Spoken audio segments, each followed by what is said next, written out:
আমরা যেহেতু দ্বীনি লাইনে আসছি, দ্বীনি মাদ্রাসায় আসছি, দ্বীনের খেদমতের জন্য আসছি, কোরআন শিক্ষার জন্য আসছি,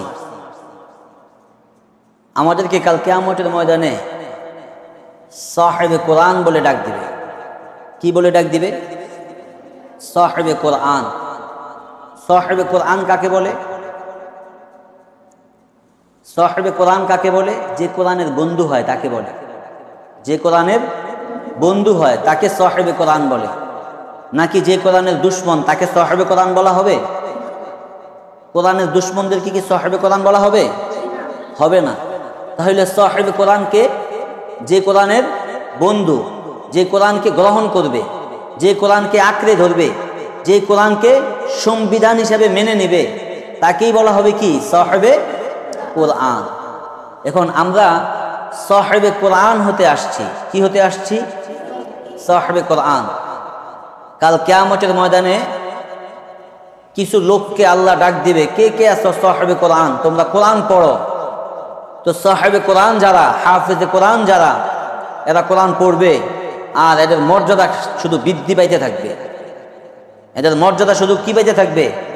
বৃদ্ধি পাইতে থাকবে। সারা দুনিয়ার সমস্ত মানুষ দেখবে এদের মর্যাদা বৃদ্ধি পাইতেছে। তাহলে এরা কি? সাহেবে কোরআন। এরা কি? সাহেবে কোরআন। আর যারা পড়তে পারবে না, যারা কি করতে পারবে না? পড়তে পারবে না,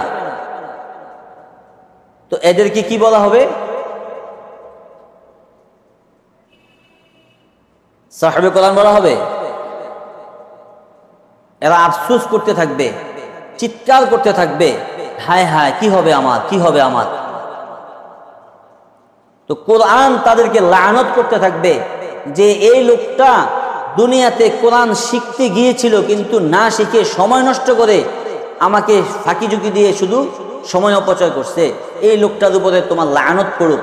তো দেখা গেছে যে এই যে আমরা এখন সময় ফাঁকি ঝুঁকি দিয়ে কোনো রকম খালি সময় কাটাইতেছি, কোরআন শিখতেছি না, কোরআন বুঝতেছি না, কোরআন অনুযায়ী জীবন চালাচ্ছি না, কোরআন অনুযায়ী আমার জীবনকে গড়তেছি না। যদি আমরা গড়তে না পারি কোরআন অনুযায়ী, যদি আমি নিজে চলতে না পারি কোরআন অনুযায়ী, তাহলে কাল কিয়ামতের ময়দানে এই কোরআন আমার বিরুদ্ধে সাক্ষী দিবে যে এই লোকটা সাহেবে কোরআন নয়, এই লোকটা কোরআনের দুশ্মন। যদি একবার কোরআন এই কথা বলে যে এই লোকটা আমার বন্ধু নয়, তাহলে এই লোকটা আমার বন্ধু নয়, বিকল্প কি আছে? হ্যাঁ, এই লোকটা আমার বন্ধু নয়, তাহলে কি? শত্রু। এই লোকটা আমার বন্ধু নয়, তাহলে কি? শত্রু। তাহলে কিয়ামতের ময়দানে যদি কোরআন এটা বলে যে এই লোকটা আমার বন্ধু নয়, উপায় আছে? আর জাহান্নাম থেকে বাঁচার উপায় আছে? তাহলে জাহান্নাম থেকে যদি বাঁচতে হয় তাহলে কোরআনকে কি করতে হবে? আঁকড়ে ধরতে হবে। আমাদের প্রত্যেককে সাহেবে কোরআন হতে হবে, কোরআনের বন্ধু হতে হবে। এই জন্য আমাকে সাহেবে কোরআন হতে হলে কোরআন অনুযায়ী চলতে হবে, কোরআন অনুযায়ী জীবন গড়তে হবে, কোরআনকে সংবিধান মানতে হবে, কোরআনকে আমার পুরা শরীরের ভিতরে কোরআনের শাসন আমার ভিতরে ঢুকাইতে হবে। কোরআনের শাসন আমার ভিতরে কি করতে হবে? ঢুকাইতে হবে। আমার সমাজের ভিতরে কোরআনের শাসন ঢুকাইতে হবে, আমার পরিবারের ভিতরে কোরআনের শাসন ঢুকাইতে হবে, আমার রাষ্ট্রের ভিতরে কোরআনের শাসন ঢুকাইতে হবে। যদি আমি ঢুকাইতে পারি, যদি আমি পরিপূর্ণ কোরআনকে মহাব্বত করতে পারি, তাহলে আমি হইলাম কি? সাহেবে কোরআন। তাহলে আমরা সকলে সাহেবে কোরআন হওয়ার জন্য আগ্রহী আছি তো ইনশাআল্লাহ?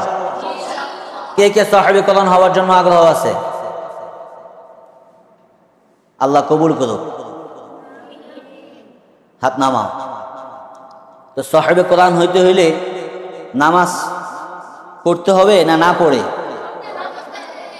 5 ওয়াক্ত নামাজ পড়বো তো ইনশাআল্লাহ? জামাতের সহিত পড়বো তো ইনশাআল্লাহ? 5 ওয়াক্ত নামাজ জামাতের সহিত আমরা কে কে পড়বো?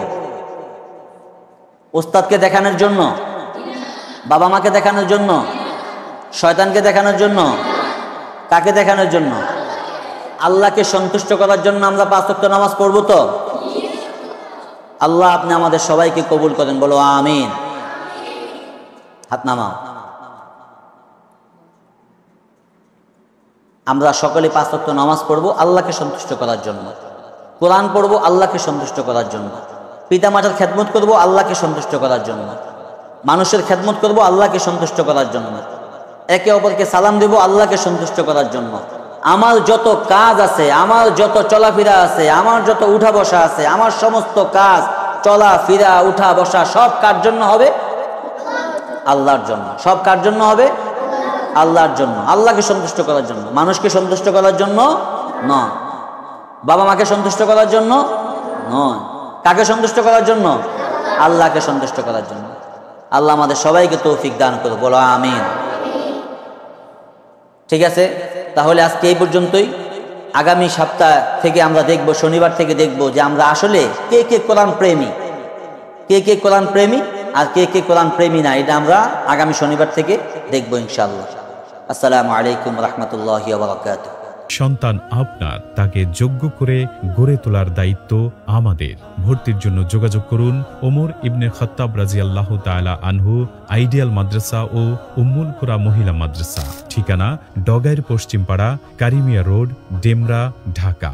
মোবাইল 01814 411 440।